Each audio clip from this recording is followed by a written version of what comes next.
I'm Dr. Jeff, and welcome to My Fitness Tips.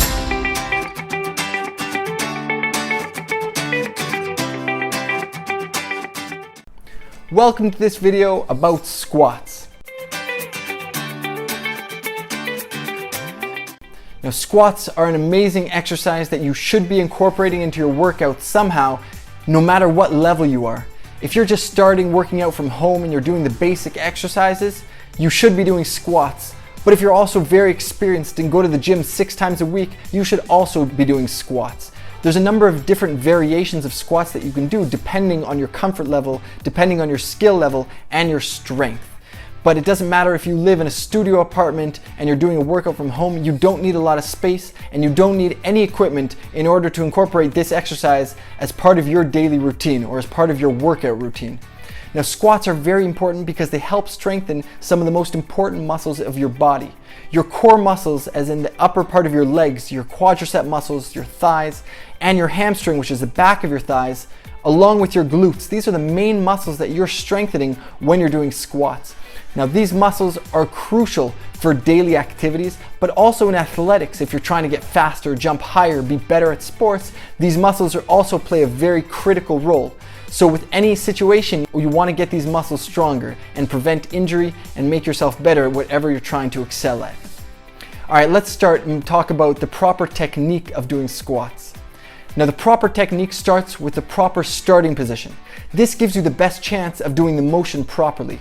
Quality of squats is the most important part because if you don't do this properly, you could be exacerbating injury or even causing injury of your lower back or your knees. So it's very important to do this motion properly. Let's talk about the starting position. Your feet. Your feet should be shoulder width apart, maybe a little bit wider, and you want your toes pointing forwards, or you can point them slightly outwards. That's the proper starting position for your feet, and you'll soon understand why. Your knees, as you start, you don't want your knees to be locked and stand up straight. Rather, you want to be in an athletic position with your knees slightly bent. Now, you should imagine that there's an imaginary force in the middle of your knees pushing outwards and causing them a little bit of pressure outwards. As you're doing the proper motion, you want to prevent your knees from collapsing inwards, and one of the ways of doing that is imagining that there's a force always pushing outwards on them and keeping them at the outside of the motion. Now, you want to keep your core of your body tight. This includes your butt muscles, your stomach muscles, and your back. You want all of these muscles to be tight with the proper posture. You want to keep your shoulders back a little bit with your chest out, and you want to stand up straight. That's the proper starting position. Your feet shoulder width apart, a little bit wider, pointing slightly outwards. Your knees slightly bent and pushed outwards. Your butt and your stomach strong and tight as you're flexing those muscles, and your shoulders back and your chest out. Now, what do you do with your hands? A number of different people have different variations of what they like to do. I personally like to fold my arms and touch my shoulders, the opposite shoulder, as I'm doing the squats. Some people like to put their hands behind their head, and others like to raise their hands in the air in order to help them concentrate on keeping their shoulders back and their chest out. But any of these variations is appropriate. Maybe you should try all 3 and see which is the best one for you. That's the proper starting position to doing the squats. Let's now get into talking about the motion a little bit. The proper motion of squats, first thing that you should be considering throughout the entire squat is to keep your back straight and your core tight, just like we talked about in the starting position. As you're starting, it's important to start with this position properly and with your proper posture, and keep that posture throughout the entire squat with your shoulders back, your chest forward, your back straight, and your abs and your butt tight and condensed, flexing these muscles. That's an important point to keep throughout the entire motion of the squat. Number 2, your knees. You don't want your knees to go forward past your toes. You want to keep them back as you're doing your squat and never past that line, that imaginary vertical line coming straight up from your toes. You also don't want them collapsing inwards like I've already mentioned. So you want to keep pushing them outwards a little bit and have them straight in the proper angle as you're doing your squats. Your heels should be tight to the ground. You want your feet flat on the floor throughout the entire motion.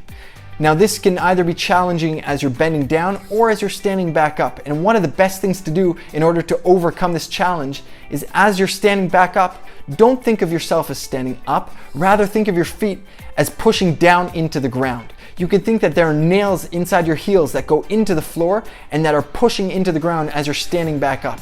And that'll help prevent your heels from coming off the floor as you're standing up. And the last tip of the proper motion is when you're going down into the squat, do it slowly in a controlled manner. Now for any exercise, almost any exercise that you do, there's that element when your body is working with gravity, like push-ups as you're letting yourself go down to the floor, or chin-ups as you're releasing yourself downwards. All of these exercises, what you should be doing is doing that downward motion controlled and actually fighting gravity as you're going down. So make sure as you're doing your squats and you're going down into the squat, it's a slow, controlled motion. You don't want to bounce. Those are the main tips to help you keep the proper motion and do the motion in the squat properly. All right, let's talk about 3 variations of squats that you can do from easy to hard. The first one is the easiest, and it is actually a great starting point if you've never done squats before. All you need for this is a chair or a bench that you can put behind you. And what you want to do is slowly sit down on the bench. It's pretty much the same motion that you do as you sit on a chair, but concentrate on all the tips that we've talked about until now, keeping your posture as good as you can with your core tight, shoulders back, chest forward, and your knees not going too far forwards. So with all of those tips, you can go ahead and sit down on the chair behind you. And from that position, stand right back up again. And again, when you're standing up, think of it as if your feet are driving into the ground and you're not standing up. When you get to the top of the motion, you have to make sure that you're keeping an emphasis on your core and tighten those butt muscles just a bit to finish the motion off. That's an important part that a lot of people miss. So that's variation number 1, with the chair behind you, sitting down and standing up. Variation number 2, you'll probably need a weight room for this, but not necessarily, is doing it with weights. Now, my favorite way to do squats with weights is to hug those weights to my chest, as is consistent with my favorite hand position. Some people put a bar behind their shoulders, behind their head, and do squats that way. That's okay too. I personally prefer to put something on my chest and use my chest to raise and lift that weight up as I do it. That helps keep my chest in the proper position with my shoulders back and my chest forward. If you have a backpack at home, you can put it on backwards and put a few books in it. This can also help do this motion. So that's variation number 2, doing squats with weights, holding them tight to your chest. Variation number 3, and this is the toughest out of the 3, but the most fun in my opinion, is doing squats on an exercise ball. Now you have to work up to this and make sure that you have a spotter or some type of apparatus that can help you keep your balance if you fall, because there's no reason to get injured as you're doing exercises. But if you can get up onto the exercise ball, try to stand and keep your balance. If you've passed that point, try to do squats with all the tips that we talked about, keeping your core tight and keeping your back straight and keeping your knees, preventing them from going past your toes. Do the proper squat on an exercise ball. It's very, very tough to do, but it's a lot of fun, and it also really helps your stabilizing muscles get stronger too. Now, if you want to take it to the 4th variation, which is the toughest out of them all, combine number 2 and 3, and you can do squats on an exercise ball with weights, but that's a little bit tougher and you don't have to get to that point. Lastly, I want to give you 2 main points if you're having knee pain.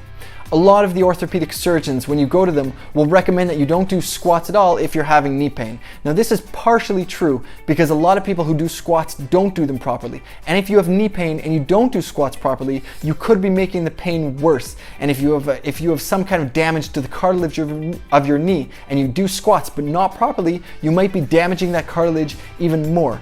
However, there is a lot of type of knee pains. A lot of people suffer from knee pains who could actually get a lot out of doing squats if they do them properly.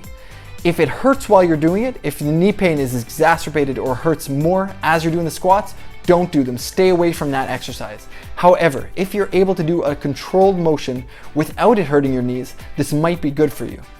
Now, there are 2 things that you should keep in mind if you're having knee pain but you want to do squats anyway to help improve those muscles and strengthen those muscles. The first thing is, as you're going down into the squat, you shouldn't pass 90 degrees. And the reason for this is that it puts a lot of pressure on your kneecap, on your patella, and the kneecap is one of the main sites for the cartilage injury that causes the knee pain. So you don't want to go past 90 degrees as you're doing your squat.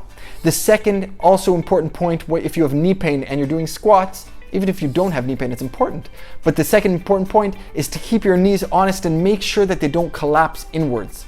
One of the main causes for knee pain is weak thigh muscles, weak quadricep muscles. And if you have weak muscles, your knees are going to want to collapse inwards when you're doing your squats. So if you're suffering from knee pain, maybe it's because you have weak quadricep muscles, maybe not, but you have to make sure that your knees don't collapse inward and you're focusing on that pressure outwards of your knees, keeping that angle as proper and straight as possible as you're doing your squats. So these are a few things to keep in mind if you're suffering from knee pain, but you're able to do squats without exacerbating that pain.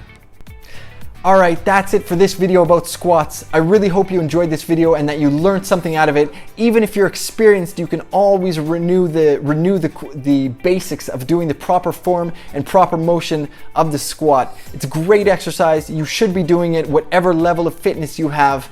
Thanks again for listening. Be sure to subscribe to my Facebook page and follow my Instagram if you want to get a little bit more fitness tips and a little bit more of joining the community. We have a great community of people who love fitness and want to support each other, get support, give advice, get advice. So be sure to follow through Instagram and through Facebook to join this community of supporters, fitness freaks, and people who just overall care about their health. Again, I hope you enjoyed this video. We will see you in the next video.